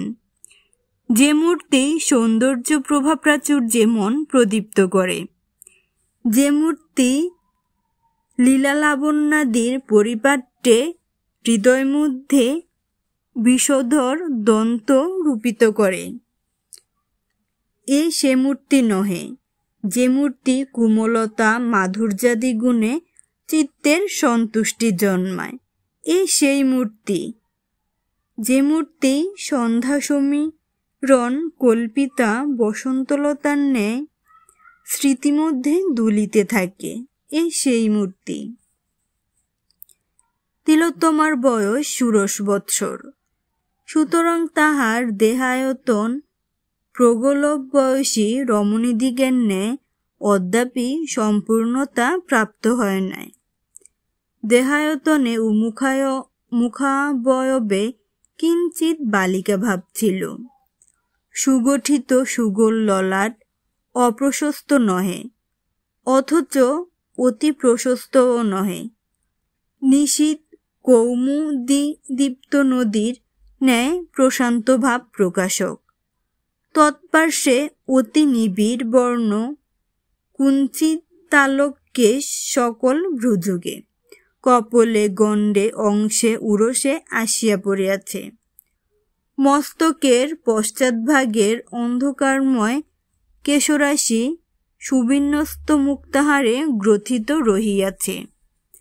ললাটতলে ভ্রুযুগ সুবঙ্কিম, নিবিড় বর্ণ, চিত্রকর লিখিতবৎ হইয়াও কিঞ্চিৎ অধিক সূক্ষ্মাকার, আর এক সুতা স্থূল হইলে নির্দোষ হইত।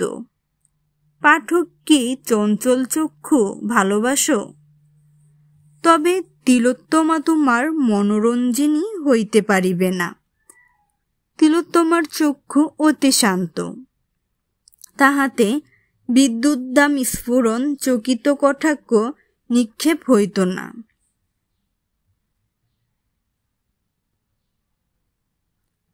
চক্ষু দুটি অতি প্রশস্ত, অতি সুঠাম, অতি শান্তজ্যোতি।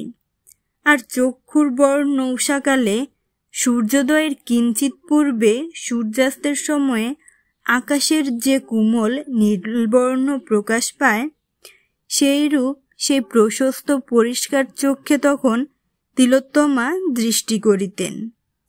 তখন তাহাতে কিছুমাত্র কুটিলতা থাকিত না। তিলোত্তমা অপাঙ্গে অর্ধদৃষ্টি করিতে জানিতেন না। দৃষ্টিতে কেবল স্পষ্টতা আর সরলতা। দৃষ্টির সরলতাও বটে, মনের সরলতাও বটে। তবে যদি তাহার পানে কেহ চাহিয়া দেখিত, তবে তৎক্ষণাৎ কোমল পল্লব দুখানি পড়িয়া যাইত। তিলোত্তমা তখন ধরাতল ভিন্ন অন্যত্র দৃষ্টি করিতেন না। ওষ্ঠাধর দুখানি গুলাবি, রসে টলমল করিত। ছোট ছোট একটু ঘুরান, একটু ফুলান, একটু হাসি হাসি। সেই ওষ্ঠাধরে যদি একবার হাসি দেখিতে, তবে যোগী হও, মুনি হও, যুবা হও, বৃদ্ধ হও, আর ভুলিতে পারিতে না। অথচ সে হাসিতে সরলতা আর বালিকা ভাব ব্যতীত আর কিছুই ছিল না। তিলোত্তমার শরীর সুগঠন হইয়াও পূর্ণায়ত ছিল না। বয়সের নবীনতা প্রযুক্তই হোক বা শরীরের অস্বাভাবিক গঠনের জন্যই হোক, এই সুন্দর দেহে ক্ষীণতা ব্যতীত স্থূলতা গুণ ছিল না। অথচ তন্বীর শরীর মধ্যে সকল স্থানই সুগোল আর সুললিত। সুগোল প্রকোষ্ঠে রত্নবলয়, সুগোল বাহুতে হীরকমণ্ডিত তার, সুগোল অঙ্গুলিতে অঙ্গুরীয়, সুগোল উরুতে মেখলা, সুগঠন অংশ পরে স্বর্ণহার, সুগঠন কণ্ঠে রত্নকণ্ঠী, সর্বত্রের গঠন সুন্দর।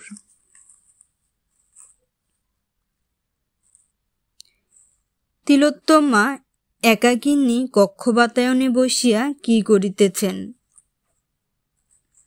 সায়াহ্ন গগনের শোভা নিরীক্ষণ করিতেছেন।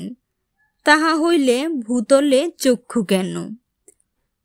নদী তীরজ কুসুম সুবাসিত বায়ু সেবন করিতেছেন। তাহা হইলে ললাটে বিন্দু বিন্দু ঘর্ম হইবে কেন? মুখের এক পার্শ্ব ব্যতীত তো বায়ু লাগিতেছে না। গোচারণ দেখিতেছেন, তাও নয়। গাভী সকল তো ক্রমে ক্রমে গৃহে আসিল। কোকিল রব শুনিতেছেন, তবে মুখে তো ম্লান কেন? তিলোত্তমা কিছুই দেখিতেছেন না, শুনিতেছেন না, চিন্তা করিতেছেন। দাসীতে প্রদীপ জ্বালিয়া আনিল। তিলোত্তমা চিন্তা ত্যাগ করিয়া একখানা পুস্তক লইয়া প্রদীপের কাছে বসিলেন।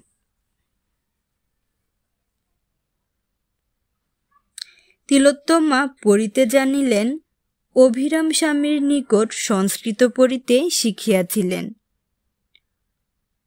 পুস্তকখানি কাদম্বরী। কিয়ৎক্ষণ পড়িয়া বিরক্তি প্রকাশ করিয়া কাদম্বরী পরিত্যাগ করিলেন। আর একখানা পুস্তক আনিলেন, সুবন্ধুকৃত বাসবদত্তা। কখন পড়েন, কখনো ভাবেন, আবার পড়েন, আবার অন্য মনে ভাবেন। বাসবদত্তও ভালো লাগিল না। তাহা ত্যাগ করিয়া গীতগোবিন্দ পড়িতে লাগিলেন। গীতগোবিন্দ কিছুক্ষণ ভালো লাগিল। পড়িতে পড়িতে সলজ্জ ঈষৎ হাসি হাসিয়া পুস্তক নিক্ষেপ করিলেন। পরে নিষ্কর্মা হইয়া শয্যার উপর বসিয়া রহিলেন। নিকটে একটা লেখনী ও মসিপাত্র ছিল। অন্য মনে তাহা লইয়া পালঙ্কের কাষ্ঠে এ ও তা, ক, স, ম, ঘর, দ্বার, গাছ, মানুষ ইত্যাদি লিখিতে লাগিলেন। ক্রমে ক্রমে খাটের এক বাজু কালির চিহ্নে পরিপূর্ণ হইল। যখন আর স্থান নাই, তখন সে বিষয়ে চেতনা হইল।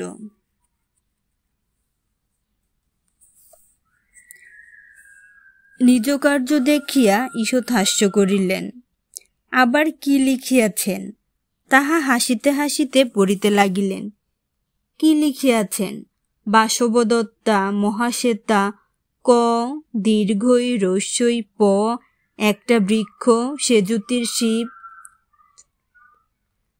গীতগোবিন্দ, বিমলা, লতা পাতা, হিজিবিজি, গড় সর্বনাশ। আর কি লিখিয়াছেন? কুমার জগৎ সিংহ।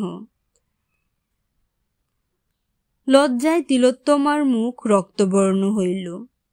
নির্বুদ্ধি, ঘরে কে আছে যে লজ্জা? কুমার জগৎ সিংহ। তিলোত্তমা দুইবার তিনবার বহুবার পাঠ করিলেন। দ্বারের দিকে চাহেন আর পাঠ করেন, পুনর্বার চাহেন আর পাঠ করেন, যেন চোর চুরি করিতেছে। বড় অধিকক্ষণ পাঠ করিতে সাহস হইল না, কেহ আসিয়া দেখিতে পাইবে। অতি ব্যস্তে জল আনিয়া লিপি ধৌত করিলেন। ধৌত করিয়া মনপুত হইল না। বস্ত্র দিয়া উত্তম করিয়া মুছিলেন। আবার পড়িয়া দেখিলেন কালির চিহ্ন মাত্র নাই। তথাপি বোধ হইল যেন এখনো পড়া যায়। আবার জল আনিয়া ধুইলেন, আবার বস্ত্র দিয়া মুছিলেন। তথাপি বোধ হইতে লাগিল যেন লেখা রহিয়াছে কুমার জগৎ সিংহ। অষ্টম পরিচ্ছেদ। বিমলার মন্ত্রণা। বিমলা অভিরাম স্বামীর কুটির মধ্যে দণ্ডায়মান আছেন। অভিরাম স্বামী ভূমির উপর যুগাসনে বসিয়াছেন। জগৎ সিংহের সহিত যে প্রকারে বিমলা ও তিলোত্তমার সাক্ষাৎ হইয়াছিল, বিমলা তাহা আদ্যোপান্ত অভিরাম স্বামীর নিকট বর্ণন করিতেছিলেন। বর্ণনা সমাপ্ত করিয়া কহিলেন, আজ চতুর্দশ দিবস, কালপক্ষ পূর্ণ হইবেক। অভিরাম স্বামী কহিলেন, এখনই কি স্থির করিয়াছ? বিমলা উত্তর করিলেন, উচিত পরামর্শ জন্যই আপনার কাছে আসিয়াছি। স্বামী কহিলেন, উত্তম। আমার পরামর্শ এই যে, এ বিষয়ে আর মনে স্থান দিও না। বিমলা অতি বিষণ্ণ বদনে নীরব হইয়া রহিছেন। অভিরাম স্বামী জিজ্ঞাসা করিলেন, বিষণ্ণ হইলে কেন? বিমলা কহিলেন, তিলোত্তমার কি উপায় হইবে? অভিরাম স্বামী সবিস্ময়ে জিজ্ঞাসা করিলেন, কেন? তিলোত্তমার মনে কি অনুরাগ সঞ্চার হইয়াছে? বিমলা কিয়ৎকাল নীরবে থাকিয়া কহিলেন, আপনাকে কত কহিব। আমি আজ 14 দিন অহরাত্র তিলোত্তমার ভাবগতিক বিলক্ষণ করিয়া দেখিতেছি। আমার মনে বোধ হইয়াছে যে তিলোত্তমার মনের মধ্যে অতি প্রগাঢ় অনুরাগের সঞ্চার হইয়াছে। পরমহংস ঈষৎ হাস্য করিয়া কহিলেন, তোমরা স্ত্রীলোক, মনমধ্যে অনুরাগের লক্ষণ দেখিলেই গাঢ় অনুরাগ বিবেচনা করো। বিমলে তিলোত্তমার মনের সুখের জন্য চিন্তিত হইও না। বালিকা স্বভাববশতই প্রথম দর্শনে মনশ্চাঞ্চল্য হইয়াছে। এ বিষয়ে কোনো কথাবার্তা উপস্থাপন না হইলেই শীঘ্রই জগৎসিংহকে বিস্তৃত হইবে।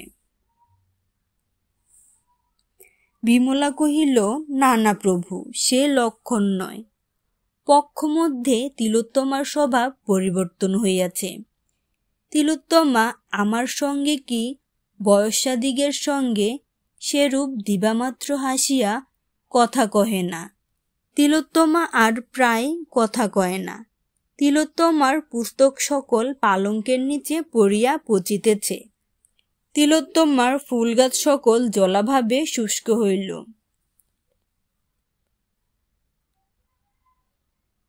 তিলোত্তমার পাখিগুলিতে আর সে যত্ন নাই।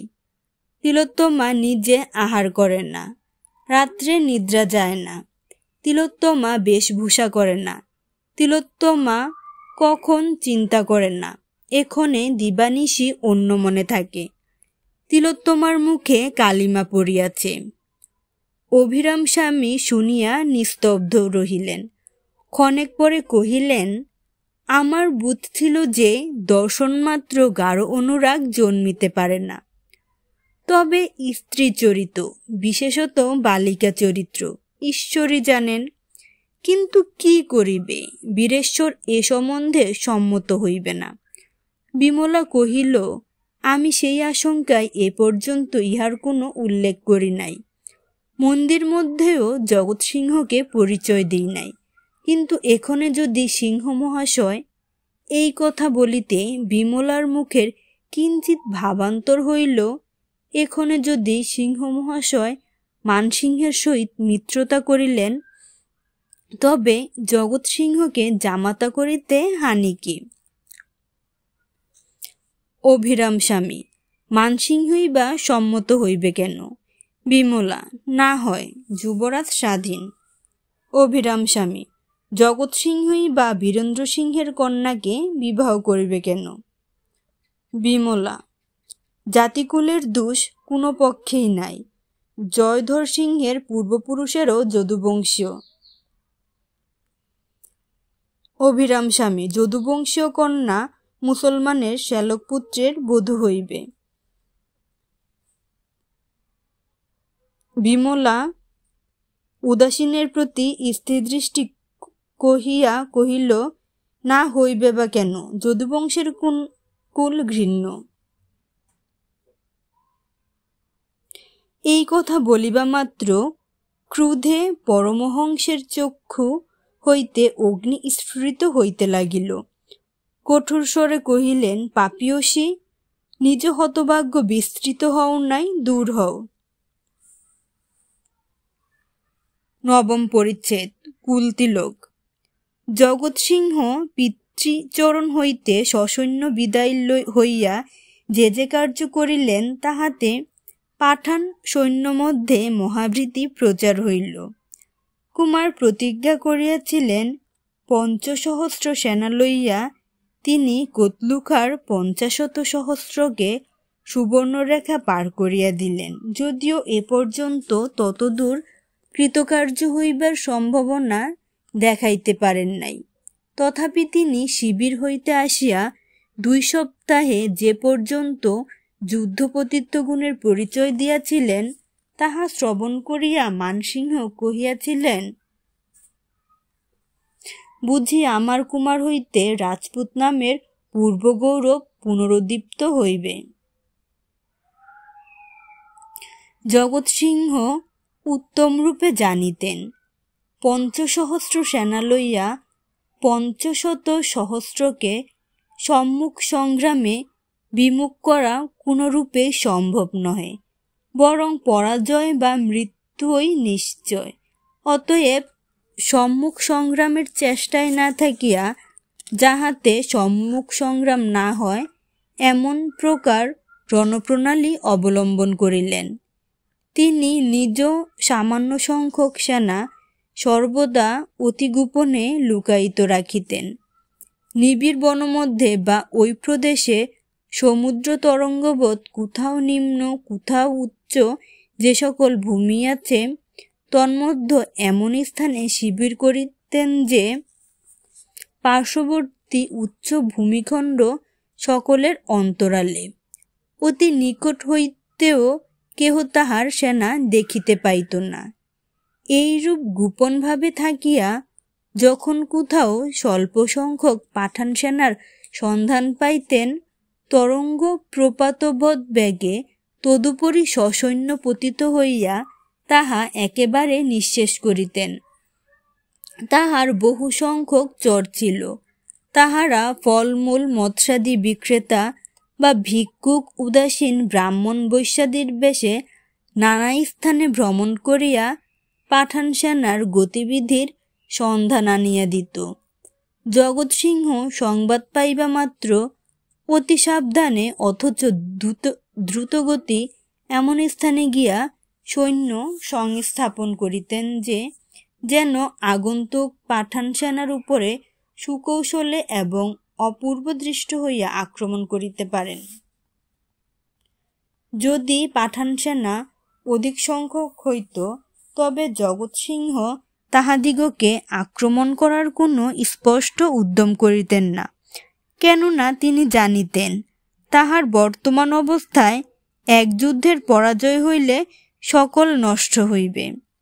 তখন কেবল পাঠান সেনা চলিয়া গেলে সাবধানে তাহার পশ্চাৎ পশ্চাৎ গিয়া তাহাদিগের আহারীয় দ্রব্য অশ্বকামান ইত্যাদি অপহরণ করিয়া লইয়া চলিয়া আসিতেন। আর যদি পাঠান সেনা প্রবল না হইয়া স্বল্প সংখ্যক হইত তবে যতক্ষণে সেনা নিজ মনোমত স্থান পর্যন্ত না আসিত সে পর্যন্ত স্থির হইয়া গোপনীয় স্থানে থাকিতেন। পরে সময় বুঝিয়া ক্ষুধিত ব্যাঘ্রের ন্যায় চিৎকার শব্দে ধাবমান হইয়া হতভাগ্য পাঠানদিগকে খণ্ড খণ্ড করিয়া ফেলিতেন।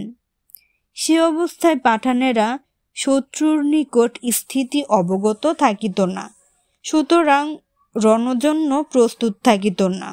অকস্মাৎ শত্রুপ্রবাহ মুখে পতিত হইয়া প্রায় বিনা যুদ্ধে প্রাণ হারাইত। এইরূপে বহুতর পাঠান সৈন্য নিপাত হইল। পাঠানেরা অত্যন্ত ব্যতিব্যস্ত হইল এবং সম্মুখ সংগ্রামে জগৎ সিংহের সৈন্য বিনষ্ট করিবার জন্য বিশেষ সযত্ন হইল। কিন্তু জগৎ সিংহের সৈন্য কোথায় থাকে কোনো সন্ধান পাওয়া যায় না। কেবল যমদূতের ন্যায় পাঠান সেনার মৃত্যুকালে একবার দেখা দিয়া মৃত্যুকার্য সম্পাদন করিয়া অন্তর্ধান করে। জগৎ সিংহ কৌশলময়, তিনি ৫০০ সেনা সর্বদা একত্র রাখিতেন না। কোথায় সহস্র, কোথায় ৫০০, কোথায় ২০০, কোথায় ২০০ এইরূপে ভাগে ভাগে যখন যথায় যেরূপ শত্রু সন্ধান পাইতেন তখন সেই রূপ পাঠাইতেন। কার্য সম্পাদন হইলে আর তথায় রাখিতেন না। কখন কোনখানে রাজপুত আছে কোনখানে নাই পাঠানেরা কিছুই স্থির করিতে পারিত না। কোতলুখার নিকট প্রত্যহই সেনানাশের সংবাদ আসিত। প্রাতে মধ্যাহ্নে সায়াহ্নে সকল সময়েই অমঙ্গল সংবাদ আসিত। ফলে যে কার্যই হোক না পাঠান সেনার অল্প সংখ্যায় দুর্গ হইতে নিষ্ক্রান্ত হওয়া দুঃসাধ্য হইল। লুটপাট একেবারে বন্ধ হইল। সেনা সকল দুর্গ মধ্যে আশ্রয় লইল। অধিকন্তু আহার আহরণ করা সুকঠিন হইয়া উঠিল। শত্রুপীড়িত প্রদেশ এইরূপ সুশাসিত হওয়ার সংবাদ পাইয়া মহারাজ মানসিংহ পুত্রকে এই পত্র লিখিলেন। কুলতিলক, তোমা হইতে রাজ্যাধিকার পাঠান শূন্য হইবে জানিলাম, অতএব তোমার সাহায্যার্থে আর ১০ সহস্র সেনা পাঠাইলাম। যুবরাজ প্রত্যুত্তর লিখিলেন,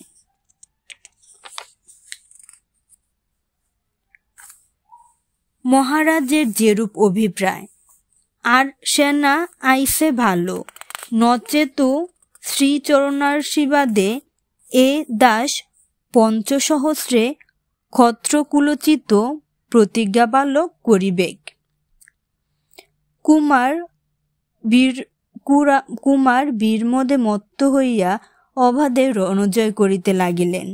শৈলেশ্বর, তোমার মন্দির মধ্যে যে সুন্দরীর সরল দৃষ্টিতে এই যোদ্ধা পরাভূত হইয়াছিলেন, সে সুন্দরীকে সেনা কোলাহল মধ্যে কি তাহার একবারও মনে পড়ে নাই? যদি না পড়িয়া থাকে তবে জগৎসিংহ তোমারই ন্যায় পাষাণ। 10ম পরিচ্ছেদ। মন্ত্রণার পর উদ্যোগ। যে দিবস অভিরাম স্বামী বিমলার প্রতি ক্রুদ্ধ হইয়া তাহাকে গৃহ বহিষ্কৃত করিয়া দেন, তাহার পরদিন প্রদোষকালে বিমলা নিজ কক্ষে বসিয়া বেশভূষা করিতেছিলেন। 35 বর্ষীয়ার বেশভূষা কেনই বা না করিবে? বয়সে কি যৌবন যায়? যৌবন যায় রূপে আর মনে। যার রূপ নাই সে 20 বয়সও বৃদ্ধা, যার রূপ আছে সে সকল বয়সেই যুবতী। যার মনে রস নাই সে চিরকাল প্রবীণ, যার রস আছে সে চিরকাল নবীন।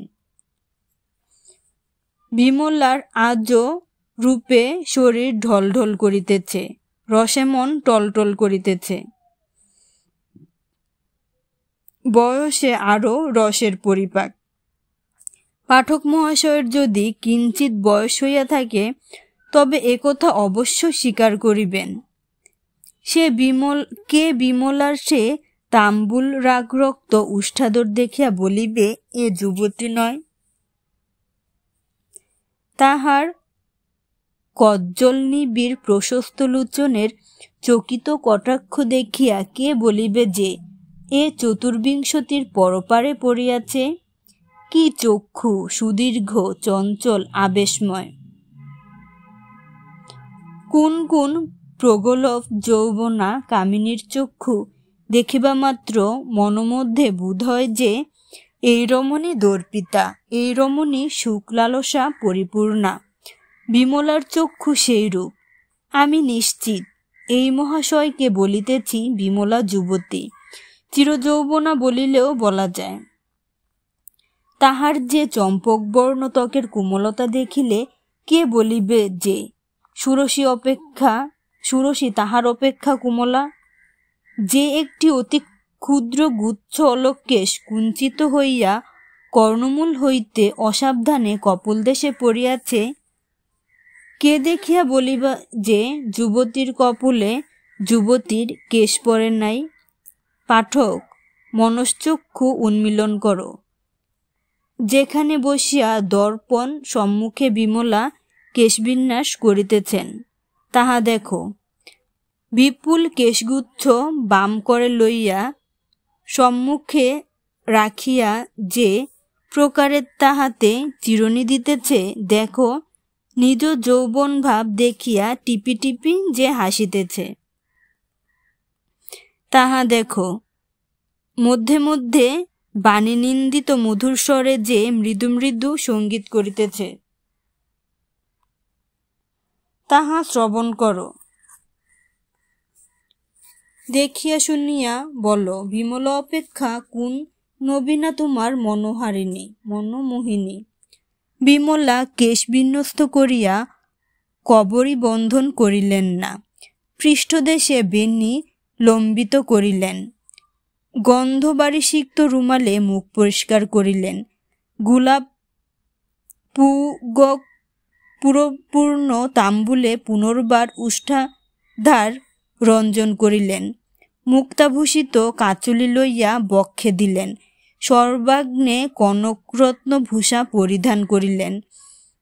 আবার কি ভাবিয়া তাহার কিয়দংশ পরিত্যাগ করিলেন, বিচিত্র কারুকার্য খচিত বসন পরিলেন, মুক্তা শোভিত পাদুকা গ্রহণ করিলেন এবং সুবিন্যস্ত চিকুরে যুবরাজ দত্ত বহুমূল্য মুক্তাহার রূপিত করিলেন। বিমলা বেশ করিয়া তিলোত্তমার কক্ষে গমন করিলেন। তিলোত্তমা দেখিবা মাত্র বিস্ময়াপন্ন হইলেন, হাসিয়া কহিলেন, এ কি বিমলা, এ বেশ কেন? বিমলা কহিলেন, তোর সে কথায় কাজ কি? তিলোত্তমা, বল না, সত্য বল না, কোথায় যাবে? বিমলা, আমি যে কোথায় যাব তোমাকে কে বলিল? তিলোত্তমা অপ্রতিভ হইলেন।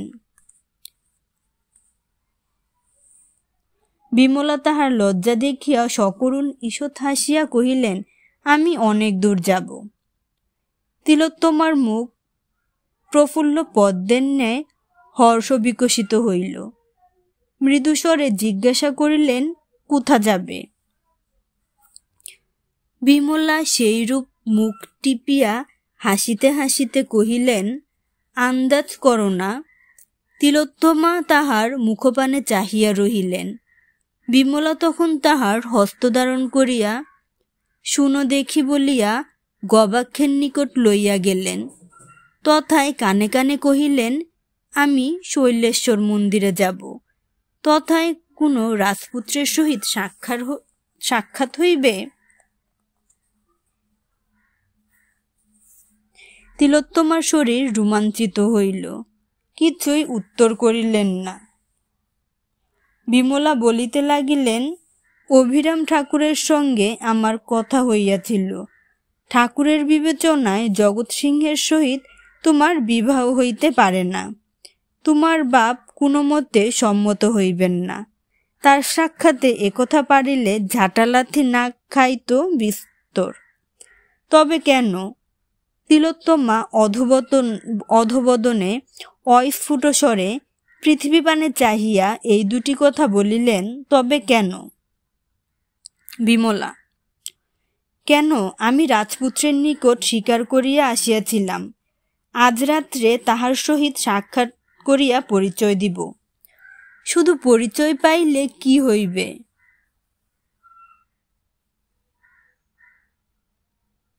এখন তো পরিচয় দেই, তাহার পর তাহার কর্তব্য তিনি করিবেন।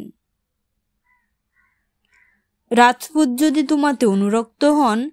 তিলোত্তমা তাহাকে আর বলিতে না দিয়া মুখে বস্ত্র দিয়া কহিলেন, তোমার কথা শুনিয়া লজ্জা করে। তুমি যেখানে ইচ্ছা সেখানে যাও না কেন? আমার কথা কাহাকে বলিও না, আর আমার কাছে কাহারও কথা বলিও না। বিমলা পুনর্বার হাসিয়া কহিলেন, তবে এ বালিকা বয়সে এ সমুদ্রে ঝাঁপ দিলে কেন? তিলোত্তমা কহিলেন, তুই যা, আমি আর তোর কোনো কথা শুনিব না। বিমলা, তবে আমি মন্দিরে যাব না। তিলোত্তমা, আমি কি কোথাও যেতে বারণ করিতেছি? যেখানে ইচ্ছা সেখানে যাও না। বিমলা হাসিতে লাগিলেন, কহিলেন, তবে আমি যাইব না। তিলোত্তমা পুনরায় অধোমুখী হইয়া কহিলেন, যাও। বিমলা আবার হাসিতে লাগিলেন। কিয়ৎক্ষণ পরে কহিলেন, আমি চলিলাম। আমি যতক্ষণ না আসি ততক্ষণ নিদ্রা যাইও না। তিলোত্তমাও ঈষৎ হাসিলেন। সে হাসির অর্থ এই যে নিদ্রা আসিবে কেন? বিমলা তাহা বুঝিতে পারিলেন। গমনকালে বিমলা এক হস্ত তিলোত্তমার অংশদেশে ন্যস্ত করিয়া অপর হস্তে তাহার চিবুক গ্রহণ করিলেন এবং কিয়ৎক্ষণ তাহার সরল প্রেমপবিত্র মুখ প্রতি দৃষ্টি করিয়া সস্নেহে চুম্বন করিলেন। তিলোত্তমা দেখিতে পাইলেন, যখন বিমলা চলিয়া যান তখন তাহার চক্ষে এক বিন্দু বাড়ি রহিয়াছে। কক্ষদ্বারে আসমানি আসিয়া বিমলাকে কহিল, কর্তা তোমাকে ডাকিতেছেন। তিলোত্তমা শুনিতে পাইয়া আসিয়া কানে কানে কহিলেন, বেশ, ত্যাগ করিয়া যাও। বিমলা কহিলেন, ভয় নাই।